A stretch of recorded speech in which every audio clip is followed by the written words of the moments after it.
श्रीकृष्णाय परब्रह्मणे नमः। श्रीमद्भगवद्गीता ध्यानश्लोकाः।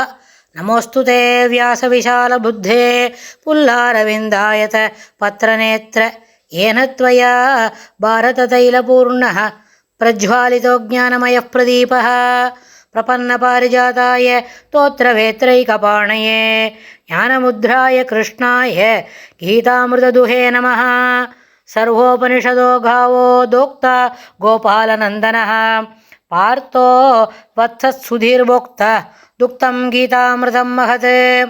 वसुदेवसुतं देवं कंसचाणूरमर्दनं देवकी परमानन्दं கிருஷ்ணம் வந்தே ஜகத்குரும். அடுத்தது கர்மயோகத்தில் 3வது அத்தியாயம் 5வது ஸ்லோகம். நஹி கஷ்சித் க்ஷணமபி ஜாது திஷ்டத்ய கர்மகிருத் காரியதே ஹ்யவசः கர்ம சர்வः பிரகிருதிஜைர்குணைः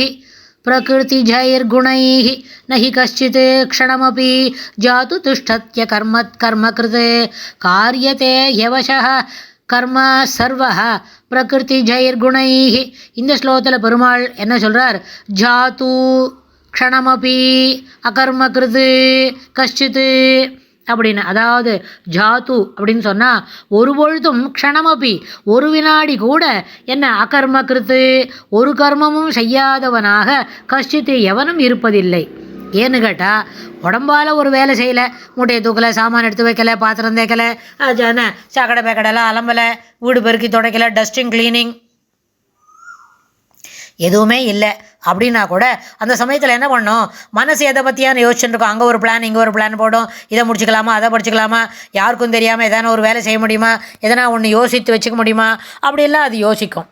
அதனால் சரீரத்தால் செய்யலைன்னா கூட மனம் ஏதான ஒரு யோஜனையோ, தப்பு யோஜனையோ சரியான யோஜனையோ அது பண்ணின்னு இருக்கோம்.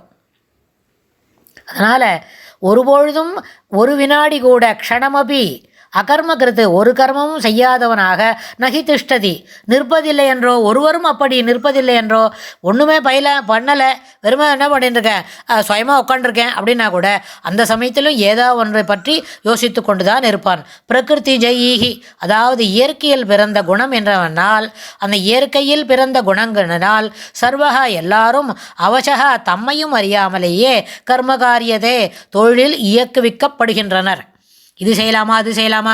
சில பேர் என்ன பண்ணுவா, அவளுக்கு ஒருத்தர் யாரையான ஒரு வார்த்தை சொல்லிட்டான்னு வைங்களேன், அதை பற்றியே யோசிச்சுட்டு இருப்பா. கர்மாவை என்ன சொன்னால் கர்மா அப்போ யோசிக்கிற கர்மாவாக போயிட்டே இருக்கும். நம்மளை போய் சொல்லிட்டாலே நம்ம இப்படி பண்ணிட்டு இருக்கமே என்ன. அதே மாதிரி ஏதோ ஒரு சாமானை தூக்கிது அங்கே வை அப்படின்னா தூக்கிடுவா, வச்சுடுவா. ஆனால் அதுக்கப்புறம் நம்மளை தூக்க சொன்னாலே, நம்மளை வைக்க சொன்னாலே அப்படின்னு வச்சுட்டு 4 மணி நேரம் கழிச்சுக்கு அப்புறம் கூட அதை பற்றியே யோசிச்சுட்டு இருப்பா. அதனால் என்ன நடக்கும் அப்படின்னு கேட்டால், ஒரு நாளும் கஷ்டித்து ஜீவன் முக்தனாக இருந்தால் தான் அவனுக்கு எந்த கர்மாவும் இல்லை. அவன் கர்மாவை செய்கிறவனாக இருந்தாலும் அது அவனை என்ன பண்ணாது, எந்த விதத்துலேயும் இம்பேக்ட் அது அவனை ஒரு விதத்திலையும் பாதிக்காது. அதனால் ஜீவன் முக்தன் பிறருடைய நோக்கத்திற்கு, பிறருடைய பார்வைக்கு கர்மவசப்பட்டவனாக தோன்றினாலும் அவன் உண்மையில் குணாதீதனே, குணங்களுக்கு அப்பாற்பட்டவன். எந்த விதமான கர்மாவின் ஒரு ஈடுபாடும் அவனை பாதிக்காது. அவன் அதிலிருந்து விடுபட்டுடுவான் சீக்கிரமாகவே, அவனுக்கு அது தெரியும். ஆனால் இந்த பெருமாள் இங்கே ஒன்று சொல்கிறார், காரியத்தை ஹெவசா அப்படின்னு சொன்னால், காரியத்தே ஹெவசகான்னு சொல்லும்பொழுது ஒரு விதமான வேலைகள் இல்லாமல் இல்லவே இல்லை. எப்போவும் என்ன பண்ணிட்டுருக்கு, அவசகா தன்னை அறியாமலேயே, ஹீ அவசகா அப்படின்னு சொன்னால் தன்னை அறியாமலேயே ஏதோ ஒரு வேலையை பண்ணிட்டு இருக்கா. இதை பண்ணலாமா, அதை போய் மாடியில் செய்யலாமா, கீழே இறங்கி வரலாமா, அந்த மரத்தில் என்ன பண்ணிட்டு இருக்கலாமா, அப்படி என்னமோ யோசிக்கிறான்னு சொன்னால் அந்த கர்மேந்திரியங்கள் என்ன 5, ஞானேந்திரியங்கள் 5.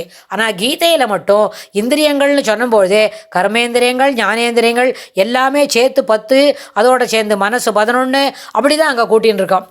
ஏன்னு கேட்டால் கண்ணு இருக்குது, ஒரு கண்ணால் பார்க்கறது, கண்ணு விஷன் ஐ 2. அதே மாதிரி காதால் கேட்குற செய்திகள், வாய் இருக்குது, பார்க்குறது, சாப்பிட்றது, பேசுறது எல்லாமே நடக்கிறது. அதே மாதிரி டாக்டைல் சென்சேஷன் அப்படின்னு சொன்னால் உணர்வுகள், உணர்ச்சிகள் 2த்தையும் பார்த்துக்கிறது. அதுபோல் எண்ணம், சொல், செயல் இது 3ம் 10 இந்திரியங்களாலும் எப்பொழுதும் செய்து கொண்டே இருப்பதால் அந்த இந்திரியங்களின் வசப்பட்டு எப்பொழுதும் தம்மை அறியாமலேயே என்ன பண்ணிட்டு இருக்கான், ஏதேனும் ஒரு தொழிலில் இயக்கப்படுகின்றனர், இயக்குவிக்கப்படுகின்றனர். அப்படின்னா இயக்கி கொண்டிருக்கிறார். அவரும் பண்ணிட்டுருக்கா, அவரையும் சிலதெல்லாம் பண்ணுறது. அதுபோல் தொடர்ந்து இருக்கிறதுனால யாரும் க்ஷணபபி நகி திஷ்டதி, ஒரு ஒரு வினாடி கூட வேலை செய்யாமல் இருப்பதே இல்லை. வேலை என்பது இங்கே 10 விதமான 5 கர்மேந்திரியங்கள், 5 ஞானேந்திரியங்கள். இதெல்லாம் ஒன்றும் செய்யாமல் அமைதியாக உட்காந்துருந்தா கூட மூளையில் எதையோ பற்றி ஒன்று யோசிச்சுட்டு இருப்பான். மதியானம் 3 மணிக்கு என்ன சொல்லலாம், அந்த கோவிலுக்கு போகலாமா, இது யதார்த்தமாக வாழ்வியல் முறையில் நடத்தி செல்ல வேண்டிய வீட்டு வேலைகளாக இருந்தாலும், வீட்டுக்கு தொடர்புடைய செய்திகளாக இருந்தாலும், ஒரு தனி மனிதனோட மேன்மைக்கு தொடர்புடைய செய்திகளாக இருந்தாலும் இதற்குள் அடங்கும். அது இல்லாமல் இயற்கைக்கு மாறான சில வேலைகளை செய்கிறோம் அப்படின்னு சொன்னால், பொது வாழ்வில் செய்யக்கூடிய வேலைகளாக இருந்தாலும் இந்த கர்மேந்திரியங்கள் 5, ஞானேந்திரியங்கள் 5 அதற்குள் அது என்ன பண்ணும், கொண்டு வரப்படும்.